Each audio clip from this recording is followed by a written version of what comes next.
Hi friends, ఈ రోజు మనం కాకరకాయ పచ్చడిని ఎలా ప్రిపేర్ చేయాలో చూసిద్దాం. ఇలా చేసి ఎక్కువ రోజులు నిల్వ ఉంటుంది. ముందుగా 3/4 కేజీ కాకరకాయలను తీసుకొని శుభ్రంగా కడిగి సన్న పీసెస్ లెక్క కట్ చేసుకొని తడి లేకుండా క్లాత్ పైన పెట్టి ఆరబెట్టుకోవాలి. ఈ కాకరకాయ ముక్కల్లో తడి అనేది అసలు ఉండకూడదు.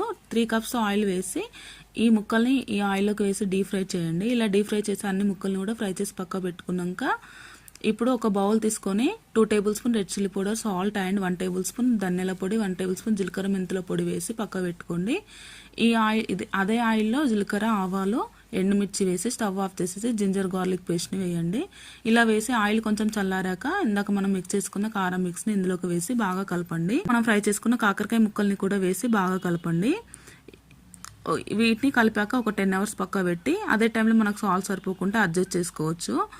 ఈ 10 అవర్స్ తర్వాత ఇందులో 2 టేబుల్ స్పూన్ నిమ్మరసాన్ని పిండండి. నాకైతే ఇక్కడ ఆయిల్ తగ్గింది. డబ్బాలోకి సర్వ్ చేసుకున్నాక ముక్కలు మునిగేలా ఆయిల్ వేసుకున్నాను. Please subscribe.